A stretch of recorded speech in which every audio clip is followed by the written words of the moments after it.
Clio brendida торгово-промышленный produksiya. Bu biznes uchun 15 turdagi vitrina xolodilnik ishlab chiqaramiz.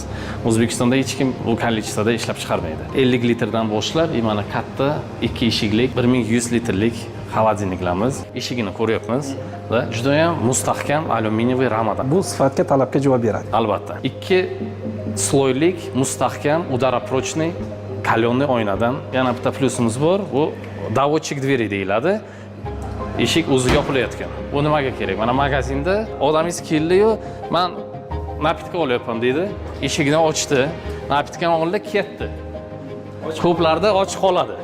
Bu avtomatik yopib ketadi. Da, sovuq chiqmasligi uchun, ko'chadagi issiq kirmasligi uchun. Keyin yana bitta yangilik, plotniy uplotnitelimiz bor. Ichidan yana magnitniy struchka urish boshladik. Magniti bor. Bu yopilganda undan ham mustahkam zich yopilishi uchun. Yana bitta ustunligimiz bor. Mana bu narsa испаритель deyiladi. Xolodilnik ichidan mana shu sovuqni beradi.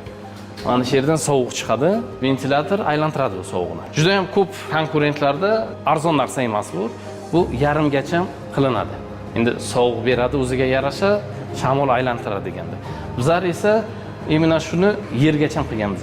Ahamiyat bersangiz, bu deganiki havo issiqda, napitkasi turibdi, yarimi испаритель bo'lsa, tepada turgan yaxtak bo'ladi. Lekin mana siz magazinga kirganingizdan ham ahamiyat bergandirsiz, ko'plar tepadan olib, pastakini tepaga qo'yadi, almashtiradi. Chunki pastda turganlar uncha muzdek bo'lmaydi. Bu narsa shu narsaga yordam berib bartaraf qiladi. Hamma joyni birdek sovuq qiladi. И международный европейский kompressor Embraco ishlatamiz. Italyanskiy brend, Yevropada zavodi qurilgan, Xitoydan ham bor. Kim Xitoydan olib keladi? Bizniki Yevropadan. Shu ustunligimiz bor. Eng muhimi-chi, mana bu energiya tejamkorligi qanday? Energiya tejamkorligi A. Ba'zi holatlarda ko'rib qolamiz, A+ deyiladi. Ba'zi holatlarda esa A deyiladi. Buning farqi nimada? A+ bu bo'lishi maishiy.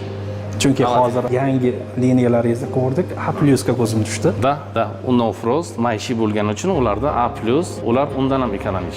Lekin bu biznes uchun kerak bo'lgan mahsulot. Bu yerda rasxodi, motori mo'shinroq, hajmi ham juda katta, tushunyapsizmi? Shunga qaramasdan Aga chiqganmiz.